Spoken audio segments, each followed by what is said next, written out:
क्या आपने कभी खुद से ये सवाल किया है कि मैं इतनी छोटी छोटी बातों पर इतना क्यों सोचता हूँ? कभी किसी के 2 सेकंड लेट रिप्लाई को लेकर घंटों तक सोचते रहना, कभी किसी ने कुछ बोल दिया तो बार बार रिप्ले करते रहना, उसका मतलब क्या था? और कई बार तो हम खुद से ही डरने लगते हैं, कहीं मैं कुछ गलत तो नहीं कर रहा। ये सब है ओवर थिंकिंग, यानी जरूरत से ज्यादा सोचना। और आज की हमारी कहानी है समीरा की। समीरा एक मिडिल क्लास बैकग्राउंड से आने वाली पढ़ी लिखी कॉन्फिडेंट स्मार्ट लड़की है। उसने अच्छी एजुकेशन ली है, एक रिप्यूटेड कंपनी में काम करती है और बाहर से देखने पर सब कुछ परफेक्ट लगता है, लेकिन उसके अंदर चल रहा है एक ऐसा युद्ध जो कोई नहीं देख पाता। हर सुबह उसका दिन शुरू होता है एक रूटीन के साथ, ब्रशिंग, चाय बनाना, थोड़ी सी इंस्टाग्राम स्क्रॉल करना, लेकिन उसके दिमाग में उस वक्त भी दौड़ रहे होते हैं सवाल। कल मीटिंग में जो मैंने कहा, क्या वो ज्यादा हो गया? कलीग्स क्या सोच रहे होंगे? क्या मेरा बॉस मुझसे निराश है? क्या मैंने अपने फ्रेंड के मैसेज का सही जवाब दिया था? सारे आंसर्स इमेजिनरी होते हैं, लेकिन माइंड उन्हें रियल बना देता है। ओवर थिंकिंग सिर्फ सोचने तक सीमित नहीं रहती,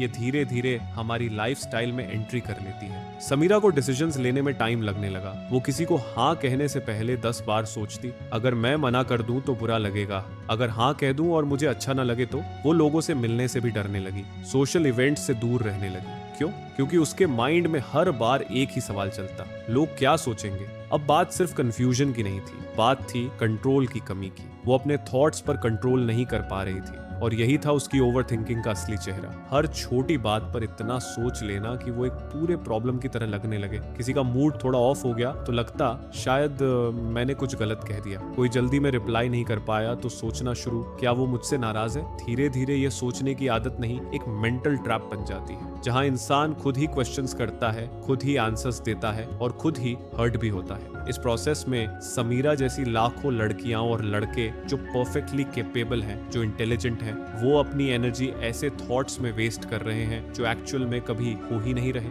ओवर थिंकिंग उन्हें धीरे धीरे अंदर से हॉलो बना रही है। सोचिए, एक इंसान जो रियल लाइफ में कामयाब है, जिसकी जॉब अच्छी है, जिसने सारे कन्वेंशनल गोल्स अचीव किए हैं, अगर वो खुद से ही खुश नहीं है तो क्या वो सक्सेस कहलाएगा? यहाँ से कहानी शुरू होती है जब सोच हमारी स्ट्रेंथ नहीं बल्कि बोझ बन जाती है, जहाँ थॉट्स हमें गाइड करने की जगह हमें पकड़ के रोकने लगते हैं। समीरा के साथ भी यही हो रहा था। उसने कभी सोचा नहीं था कि वह खुद के बनाए सवालों में ही उलझ जाएगी, लेकिन फिर आया एक मोड़, एक किताब जिसने उसके सोचने के तरीके को पूरी तरह बदल दिया। और इसी मोड़ से हमारी ये जर्नी शुरू होती है, एक ऐसी जर्नी जहां हम जानेंगे कि ओवर थिंकिंग क्या है, क्यों होता है और कैसे हम इससे बाहर निकल सकते हैं। समीरा का अलार्म सुबह 7 बजे बजता है, लेकिन उसकी नींद तो 6:15 पर ही खुल जाती है। कोई आवाज नहीं होती, कोई नोटिफिकेशन नहीं आता, फिर भी उसका माइंड पहले से ही एक्टिव हो जाता है। सोचने लगता है, कल का प्रेजेंटेशन ठीक था ना? शायद मैंने उस स्लाइड पर थोड़ा ज्यादा बोल दिया, या वो पॉइंट एक्सप्लेन करने में क्लैरिटी नहीं थी। सुबह उठते ही दिन की शुरुआत इन्हीं थॉट्स के साथ होती है, और धीरे धीरे ये सोचने की आदत नहीं, एक पैटर्न बन चुकी है। वो सोचती है कि एक प्रोडक्टिव डे शुरू करने वाली है, लेकिन जैसे ही मिरर के सामने जाती है, एक और साइकिल शुरू होता है। आज मेरी आंखों के नीचे डार्क सर्कल्स ज्यादा दिख रहे हैं, ये कल देर रात तक सोचते रहने का असर है शायद। क्या बाकी लोग नोटिस करेंगे? क्या वो जज करेंगे? अब सोचिए, दिन की शुरुआत ही डाउट और गिल्ट से हो रही है। ये साइकिल वहीं खत्म नहीं होता। ब्रेकफास्ट करते समय फोन नोटिफिकेशंस को बार बार चेक करना, उसने अभी तक रिप्लाई क्यों नहीं किया? क्या मैंने कुछ गलत बोल दिया? उसका लास्ट सीन चेंज हुआ लेकिन मेरा मैसेज रीड नहीं किया, और माइंड इसी एनालिसिस में उलझा रहता है। समीरा जानती है कि उसे काम पर फोकस करना है, लेकिन ये थॉट्स उसके दिमाग में बैकग्राउंड नॉइस की तरह चलते रहते हैं, जैसे कोई कांस्टेंट हम जो कभी बंद ही नहीं होता। ओवर थिंकिंग सिर्फ ज्यादा सोचना नहीं है, ये एक ऐसा साइकिल है जो बहुत चुपचाप चलता है और फिर अचानक आपको ड्रेन कर देता है। आप फिजिकली थके नहीं होते, लेकिन मेंटली ऐसा लगता है जैसे कोई 5 घंटे की इंटेंस मीटिंग से निकले हों। समीरा का माइंड एक मशीन बन चुका था जो हर चीज का वर्स्ट केस सिनेरियो इमेजिन करता। अगर उसने कोई मैसेज भेजा तो जब तक रिप्लाई ना आए, उसका माइंड सैकड़ों पॉसिबिलिटी सोच चुका होता। शायद वो नाराज है, शायद उसने किसी और को इंपॉर्टेंस दे दी, शायद मैं ही ओवर रिएक्ट कर रही हूँ। और ये सिर्फ पर्सनल रिलेशनशिप्स तक सीमित नहीं था। वर्क प्लेस में भी अगर बॉस का टोन थोड़ा सीरियस हो जाए तो पूरा दिन उसी पर एनालिसिस चलता रहता। क्या मेरी परफॉर्मेंस कम हो गई? क्या किसी ने मेरी शिकायत की? क्या मेरी नौकरी सुरक्षित है? ये साइकिल क्यों रिपीट होता है? क्योंकि जब आप ओवर थिंकिंग करते हैं तो आपके दिमाग को टेम्पररी कंफर्ट मिलता है, जैसे कि आप चीजों को कंट्रोल करने की कोशिश कर रहे हो। लेकिन सच ये है कि ये सिर्फ इल्यूजन ऑफ कंट्रोल होता है। ज्यादा सोचने से सिचुएशन कंट्रोल नहीं होती, उल्टा आपका माइंड ही अनकंट्रोलेबल हो जाता है। समीरा का माइंड सेट भी धीरे धीरे ऐसा हो गया था कि हर डिसीजन से पहले उसे 10 हाइपोथेटिकल प्रॉब्लम्स याद आने लगती थी। अगर मैं ये बोल दूं तो वो बुरा मान जाएगा, अगर मैंने ऑफर रिजेक्ट कर दिया तो फ्यूचर में गिल्ट फील करूंगी, अगर हाँ बोल दिया और बाद में रिग्रेट हुआ तो रिजल्ट, वो डिसीजन डिले करने लगी, अपॉर्चुनिटीज को मिस करने लगी, और सबसे खतरनाक बात सेल्फ डाउट बढ़ने लगा।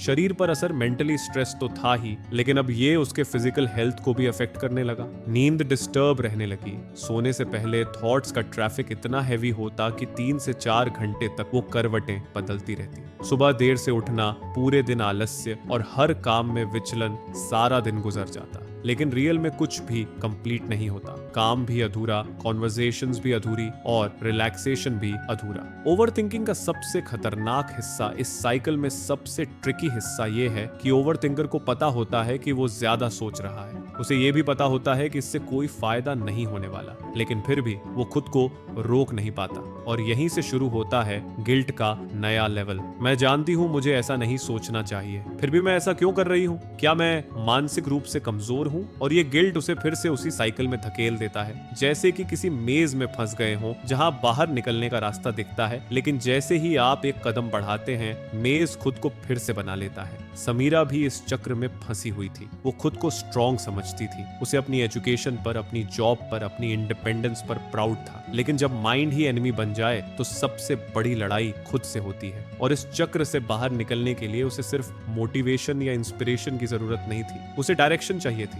वो डायरेक्शन उसे एक किताब में मिली जिसने उसे ये समझाया कि ओवर थिंकिंग कोई कमजोरी नहीं बल्कि एक पैटर्न है जिसे बदला जा सकता है। लेकिन उस मोड़ तक पहुंचने से पहले हमें समझना होगा कि इस पैटर्न की जड़ें कितनी गहरी होती हैं। समीरा को पहले लगता था कि ज्यादा सोचना कोई बड़ी बात नहीं है, बस एक आदत है, शायद थोड़ा ओवर थिंकिंग पर्सनैलिटी का हिस्सा है। लेकिन धीरे धीरे ये आदत उसकी आइडेंटिटी बनने लगी। जो लोग पहले उसे कॉन्फिडेंट और लाइवली मानते थे, अब उन्हें वो रिजर्व्ड और कंफ्यूज्ड लगने लगी थी। नंबर 1, सेल्फ कॉन्फिडेंस पर सीधा असर। अब हर डिसीजन लेने से पहले समीरा डरने लगी थी। उसके माइंड में ये बिलीफ बैठ गया था कि अगर मैंने कोई गलती कर दी तो सब कुछ खराब हो जाएगा। इस सोच की वजह से वह किसी भी चॉइस को लेकर ओवर एनालाइज करने लगी। छोटे छोटे सवाल बड़े डिसीजन से जैसे लगने लगे। क्या मुझे उस फ्रेंड से बात करनी चाहिए? कहीं मेरी बात उसे बुरी ना लग जाए? क्या मैं सामने वाले को बोर्ड तो नहीं कर रही? हर बार उसे लगता कि वो शायद किसी को हर्ट कर देगी या कोई उसे रिजेक्ट कर देगा। रिजल्ट, उसने धीरे धीरे अपनी आवाज धीमी कर ली। टीम मीटिंग्स में पहले जो फ्रीली बोलती थी अब चुप रहने लगी। आइडियाज थे लेकिन कॉन्फिडेंस नहीं बचा था उन्हें सामने रखने का। नंबर 2, सोशल लाइफ में डिस्टेंस। समीरा की सोशल लाइफ पहले काफी एक्टिव थी, weekend plans, college friends, festivals की मस्ती, सब कुछ। लेकिन अब जब भी कोई इनवाइट करता उसके माइंड में थॉट्स की एक पूरी फिल्म चलने लगती। अगर सब मुझसे पूछने लगे कि मैं कैसी हूँ तो क्या बोलूं? अगर किसी ने कुछ मजाक में कह दिया तो मैं कैसे रिएक्ट करूं? मैं ठीक से रेडी नहीं हुई तो लोग क्या सोचेंगे? और ऐसे में आसान रास्ता यही लगता, ना जाना। धीरे धीरे फ्रेंड्स ने बुलाना बंद कर दिया, मैसेजेस भी कम हो गए, और एक वक्त ऐसा आया जब वो अपने ही रूम में अकेले बैठकर सोचती थी, सब मुझसे दूर क्यों हो रहे हैं? पर असल में वो खुद ही लोगों से दूर जा रही थी अपनी सोच के डर से। नंबर 3, हेल्थ पर असर। मेंटल स्ट्रेस जब लगातार चलता रहता है तो उसका असर सीधे बॉडी पर दिखता है। समीरा को पहले हल्के हेडेक होते थे, फिर वो फ्रीक्वेंट हो गए। रात को ठीक से नींद नहीं आती थी, सुबह उठकर भी फ्रेश फील नहीं करती थी। उसके खाने का रूटीन बिगड़ गया था, कभी भूख नहीं लगती, कभी इमोशनल ईटिंग शुरू हो जाती। कई बार वो डिनर स्किप कर देती, सोचती पेट तो भरा है, बस माइंड थका हुआ है। लेकिन ये माइंड की थकावट पूरे शरीर को थका रही थी। एनर्जी कम हो गई थी, स्किन डल लगने लगी, और सबसे ज्यादा स्केरी बात, उसने खुद को मिरर में पहचानना बंद कर दिया था। कई बार सोचती मैं तो कभी ऐसी नहीं थी। Number 4, over thinking, guilt, more over thinking. ये एक नेगेटिव साइकिल बन गई थी। जैसे ही वो किसी थॉट में फंसती खुद को ब्लेम करने लगती। मुझे पता है मुझे इतना नहीं सोचना चाहिए, मैं इतनी वीक क्यों हूँ? बाकी लोग तो नॉर्मल हैं, फिर मैं क्यों नहीं? और फिर गिल्ट शुरू हो जाता। ये गिल्ट सेल्फ ब्लेम को बढ़ाता और सेल्फ ब्लेम फिर ओवर थिंकिंग को और डीप कर देता। इस पैटर्न में कोई पॉज नहीं था, बस एक कांस्टेंट लूप, सोचना, ब्लेम करना, थक जाना, फिर से सोचना। Number 5, identity crisis. समीरा खुद से ही डिस्कनेक्ट होने लगी थी। जो लड़की हमेशा गोल्स गोल्स, मोटिवेशन और एनर्जी की बात करती थी, अब वही लड़की खुद के बारे में अनश्योर थी। क्या मैं इंटरेस्टिंग हूँ? क्या मेरे अंदर कोई चार्म बचा है? क्या मैं बस बोरिंग बन गई हूँ? उसका सेल्फ इमेज टूटने लगा था। वो मिरर में खुद को देखकर सोचती थी, क्या ये वही समीरा है जो 5 साल पहले हर प्रॉब्लम का सॉल्यूशन बनती थी? अब वो खुद एक पजल बन गई थी जिसका कोई क्लियर आंसर नहीं था। नंबर 6, वर्क परफॉर्मेंस में गिरावट। जहां वो पहले डेडलाइन से पहले प्रोजेक्ट्स कंप्लीट कर देती थी, अब उसे एक सिंपल टास्क करने में भी घंटों लगने लगे थे। टास्क करने से पहले वह हर स्टेप को मल्टीपल बार सोचती। अगर क्लाइंट को पसंद ना आया तो, अगर कोई छोटी सी मिस्टेक हो गई तो, क्या ये रिपोर्ट में बेहतर तरीके से समझाया जा सकता है? ओवरथिंकिंग ने उसकी क्रिएटिविटी और स्पीड दोनों को स्लो कर दिया था। बॉस ने एक बार कैजुअली कहा, Sameera, earlier you used to be more proactive, now you seem a little distracted. बस इतना सुनना था। उसने उस लाइन को 5 दिन तक रिपीट किया, हर शब्द को एनालाइज किया और हर बार खुद को ही ब्लेम किया।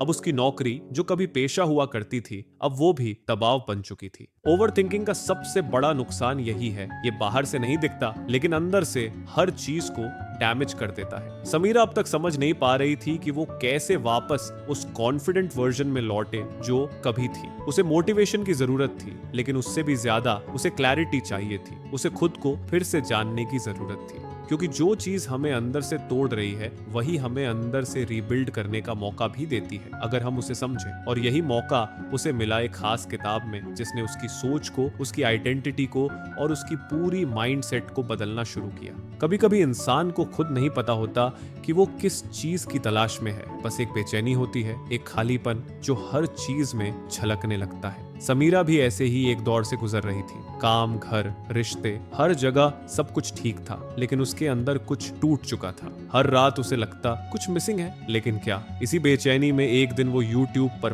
माइंडलेसली स्क्रॉल कर रही थी। एक थंबनेल पर उसकी नजर गई, view you are overthinking everything and how to stop. Video का टाइटल ऐसा था जो उसके दिल को छू गया। उसने झट से क्लिक किया। वीडियो की शुरुआत में ही एक लाइन थी, you don't have a thinking problem, you have a letting go problem. ये सुनकर जैसे उसके पूरे सिस्टम में कुछ हिल गया। वो सोच में पड़ गई, क्या सच में मैं चीजों को जाने नहीं दे पा रही? वीडियो खत्म होने से पहले ही वो अमेज़न पर गई और उस किताब को ऑर्डर कर दिया, you're overthinking it by Sabrina Alexis. किताब की तरफ पहला कदम, किताब 2 दिन में उसके हाथ में थी। उसने किताब को ऐसे पकड़ा जैसे कोई खोया हुआ रास्ता मिल गया हो। पहले पेज पर ही लिखा था, overthinking is the enemy of peace, और उस एक लाइन ने उसे रुकने नहीं दिया। वो पढ़ती गई, अंडरलाइन करती गई, हर पेज जैसे उसके लिए ही लिखा गया हो, हर चैप्टर में जैसे कोई उसे अंदर से समझ रहा हो। किताब ने क्या बताया? नंबर 1, ओवरथिंकिंग का असली कारण किताब में सबसे पहले समझाया गया कि ओवरथिंकिंग कोई वीकनेस नहीं है, बल्कि ये अनप्रोसेस्ड इमोशंस और कंट्रोल की आदत का रिजल्ट है। हम हर सिचुएशन को कंट्रोल करना चाहते हैं, इसलिए बार बार उस पर सोचते हैं ताकि कोई गलती ना हो, कोई रिग्रेट ना हो। लेकिन सच ये है, लाइफ कभी पूरी तरह कंट्रोल में नहीं होती। समीरा को पहली बार ये रियलाइजेशन हुआ कि वो सोच सोच कर परफेक्ट बनना चाहती थी, लेकिन परफेक्शन की तलाश ही उसकी प्रॉब्लम बन चुकी थी। नंबर 2, सोच को एक्शन में बदलना। किताब में एक लाइन थी, सोचते बिना काम करना बस मानसिक थकान है। समीरा को समझ आया कि वो डिसीजंस इसीलिए डिले कर रही थी क्योंकि वो एक्शन लेने से डर रही थी। उसे लगने लगा था कि जब तक हर पॉसिबिलिटी क्लियर नहीं हो जाती, वो कोई कदम नहीं उठा सकती। लेकिन किताब ने उसे सिखाया, सही फैसला नहीं होता, फैसला लेकर उसे सही बनाना होता है। उसने डिसाइड किया, अब से हर बार डिसीजन लेने के बाद खुद को ब्लेम नहीं करेगी, वो अपना चॉइस एक्सेप्ट करेगी और आगे बढ़ेगी। नंबर 3, माइंडसेट को स्विच करना ओवरथिंकिंग माइंडसेट का हिस्सा है। एक डिफॉल्ट मोड जहां हम हर चीज को एनालाइज करते रहते हैं। किताब ने सिखाया कि इससे बाहर आने का पहला स्टेप है अवेयरनेस। हर बार जब माइंड में थॉट्स की रेस शुरू हो, एक पॉज लेना और खुद से पूछना,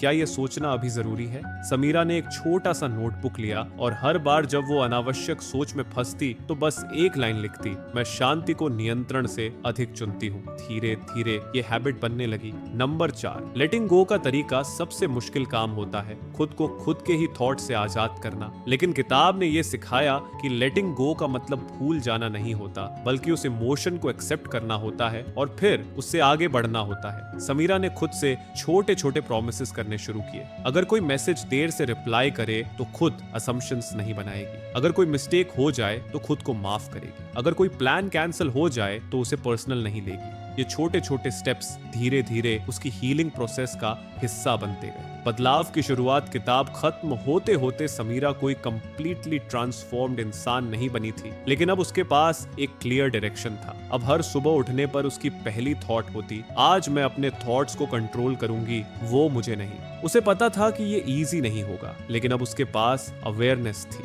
वो अब खुद को ब्लेम नहीं कर रही थी, बल्कि खुद से प्यार करना सीख रही थी। अब जब कभी भी ओवर थिंकिंग की पुरानी आदत सिर उठाती, वो खुद से एक सिंपल सवाल पूछती, क्या मैं अभी पीस चाहती हूँ या परफेक्ट आंसर्स? और हर बार उसका जवाब होता पीस। इस सेक्शन में जहाँ समीरा ने पहला कदम उठाया, वहीं ये कहानी अब उस मोड़ पर पहुंच चुकी है जहाँ वो सिर्फ सोच नहीं रही, बल्कि अपनी जिंदगी को दोबारा डिजाइन कर रही है। और यही शुरुआत है उस ट्रांसफॉर्मेशन की, जिसे हम अगले चैप्टर में एक्सप्लोर करेंगे। किताबें सिर्फ पढ़ने के लिए नहीं होती। कुछ किताबें हमारे अंदर कोई ऐसा दरवाजा खोलती हैं जो हम खुद से भी छुपा कर रखते हैं। समीरा के लिए योर ओवर थिंकिंग इट वही किताब थी। ये सिर्फ 200 से 250 पेज की एक बुक नहीं थी, ये एक कॉन्वर्सेशन थी, एक दोस्त की तरह जो जजमेंट नहीं करता, बस क्वाइटली समझाता है। जैसे जैसे समीरा ने इस किताब को पढ़ा, उसे एहसास हुआ कि ओवर थिंकिंग कोई बीमारी नहीं है, ये एक अनट्रेंडेड माइंड का सिंपल पैटर्न है। और अगर माइंड को ट्रेन किया जा सकता है तो इस पैटर्न को भी बदला जा सकता है। चलिए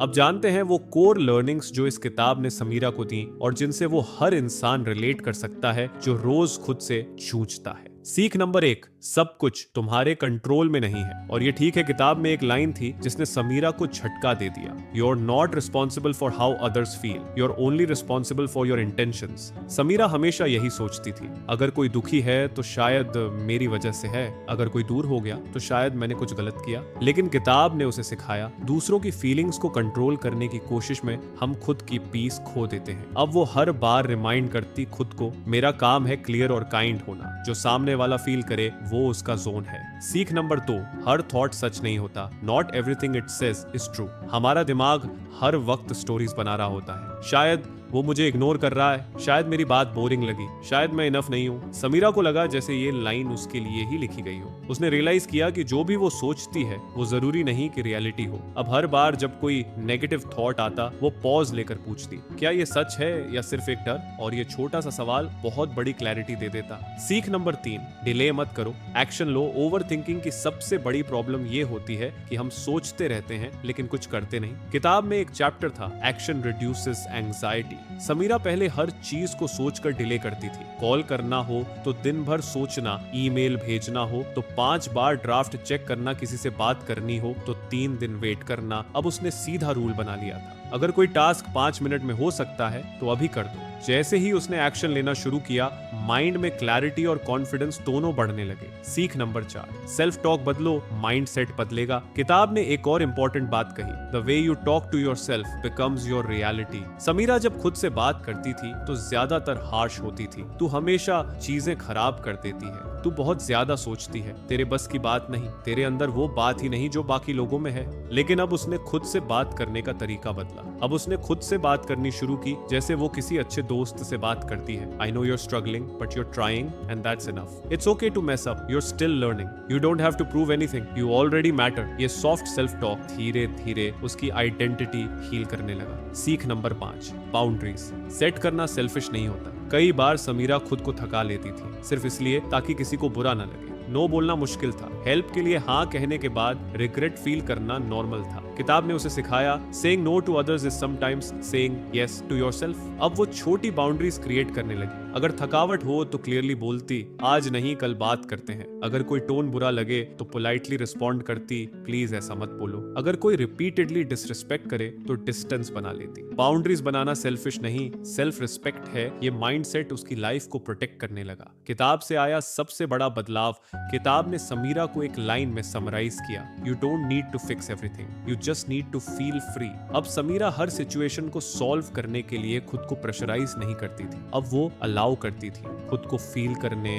प्रोसेस करने और एक्सेप्ट करने। अब वो खुद को हर थॉट के लिए जज नहीं करती थी। वो जान चुकी थी ओवर थिंकिंग को खत्म करने का रास्ता कंट्रोल नहीं है बल्कि एक्सेप्टेंस है। किताब से बाहर की दुनिया में पहला कदम, अब किताब खत्म हो चुकी थी लेकिन एक नई शुरुआत हो चुकी थी। समीरा अब भी सोचती थी पर अब वो सोच को ऑब्जर्व करती थी, अब्सॉर्ब नहीं। अब वो खुद से डरती नहीं थी, खुद से जुड़ती थी और शायद यही किताब की सबसे बड़ी जीत थी। उसने एक लड़की को उसके सबसे अच्छे दोस्त से मिलवा दिया, खुद से। अब इस ट्रांसफॉर्मेशन की कहानी उस मोड़ पर आ चुकी है जहां विचारों ने डर नहीं, ताकत बनना शुरू कर दिया है। क्या आप तैयार हैं जानने के लिए कि इस नई माइंडसेट के साथ समीरा ने क्या क्या बदला अपनी जिंदगी में? तो चलिए अगले अध्याय की तरफ बढ़ते हैं। सच कहा जाए तो किसी भी बदलाव की शुरुआत बाहर से नहीं होती, वो हमारे माइंड में साइलेंटली शुरू होती है, एक सिंपल थॉट से। अब बहुत हो गया। समीरा के साथ भी यही हुआ। किताब पढ़ने के बाद पहली बार उसे ऐसा लगा कि शायद वो खुद को बचा सकती है, शायद उसके अंदर वो स्ट्रेंथ है जिससे वो खुद को दोबारा बना सकती है।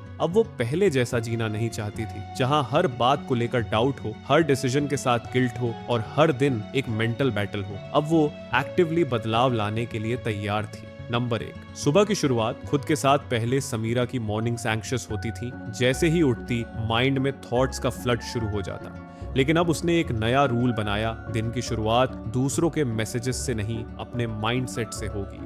वो अब सुबह उठकर सबसे पहले 10 मिनट एक सिंपल ब्रीथिंग एक्सरसाइज करती थी। कोई कॉम्प्लेक्स मेडिटेशन नहीं, बस गहरी सांस लेना और खुद से जुड़ना। इसके बाद वो अपने जर्नल में एक लाइन लिखती, आज मैं खुद के साथ पेशेंस रखूंगी। ये छोटा सा रिचुअल उसकी माइंडसेट को रीसेट करने लगा। Number 2, journaling. माइंड को बाहर निकालने की आदत ओवर थिंकिंग का सबसे बड़ा इश्यू है। माइंड में सब कुछ जमा होता रहता है, हर थॉट, हर फीलिंग अंदर स्टोर होती है। अब समीरा ने जर्नलिंग शुरू की। हर दिन बस 5 से 10 मिनट जो भी दिमाग में चल रहा होता उसे कागज पर उतार देती। वो लिखती थी, आज मैं उस कमेंट को लेकर ओवरथिंक कर रही हूँ। मुझे डर लग रहा है कि मैं दूसरों की एक्सपेक्टेशंस पूरी नहीं कर पाऊंगी, लेकिन मैं कोशिश कर रही हूँ और ये काफी है। जैसे ही वो लिखती, थॉट्स अब अंदर फंसे नहीं रहते, माइंड हल्का महसूस करता। मोबाइल। नंबर 3, सोशल मीडिया और फोन डिटॉक्स। पहले वो हर सुबह फोन चेक करती थी, व्हाट्सएप, इंस्टाग्राम, लिंक्डइन, हर नोटिफिकेशन उसके माइंड को कंट्रोल करता था। अब उसने फोन डिटॉक्स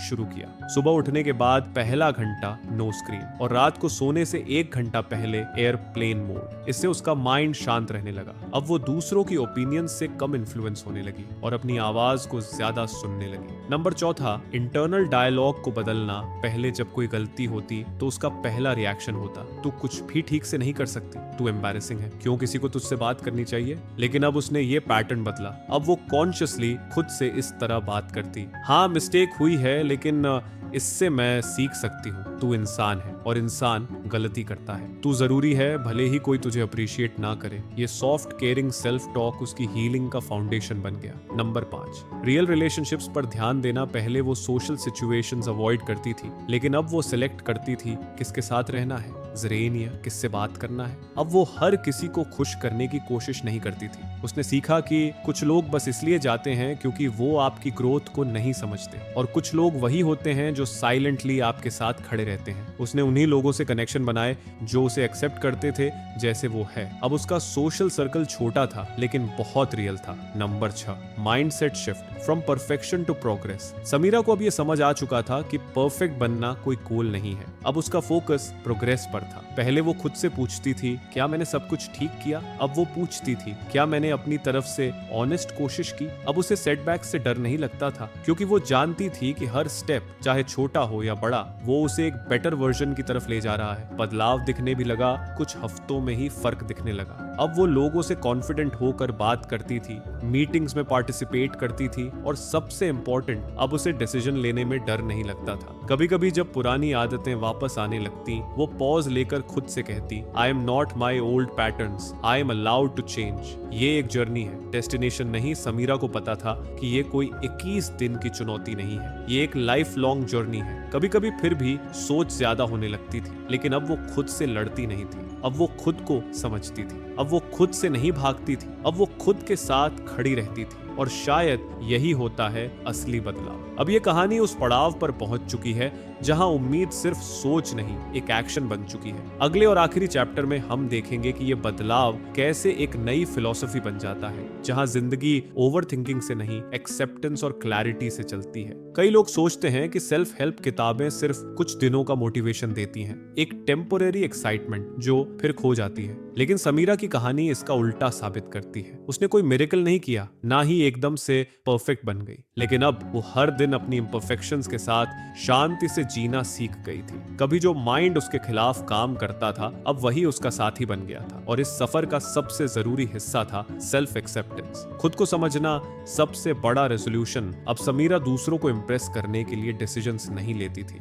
अब वो अपनी जरूरतों, फीलिंग्स और बाउंड्रीज को पहचानती थी। उसने खुद को एक इंसान की तरह देखना शुरू किया, जिसे भी डर लगता है, जो भी गड़बड़ करता है, लेकिन जो फिर भी आगे बढ़ने की हिम्मत रखता है। अब वो अपनी गलतियों से भागती नहीं थी, उन्हें गले लगाती थी। उसका नया बिलीफ सिंपल था, आई am not broken, I am just evolving. दूसरे उसे पहले भी अप्रिशिएट करते थे, लेकिन अब वो खुद को अप्रिशिएट करना सीख गई थी। वो अब वैलिडेशन के लिए किसी के मैसेज या कॉल का इंतजार नहीं करती थी। अब वो मिरर में देखकर खुद से कह पाती थी, you are doing fine and I am proud of you. यही थी आत्म स्वीकृति की शुरुआत। कुछ चीजें अब भी वैसी थी। कभी कभी रात को सोच अब भी ज्यादा होती थी, कभी कोई बात दिल पर लग जाती थी, कभी एक ओल्ड पैटर्न ट्रिगर कर जाता था। लेकिन अब फर्क ये था कि अब वो खुद से लड़ती नहीं थी, अब वो खुद को समझाती थी। अब वो खुद से कह पाती थी, it's okay to feel this, I am here with you. असली जीत क्या थी? समीरा की सबसे बड़ी जीत ये नहीं थी कि उसने ओवर थिंकिंग को कंप्लीटली खत्म कर दिया। उसकी सबसे बड़ी जीत थी, उसने खुद को बदलने की परमिशन दी। उसने ये मान लिया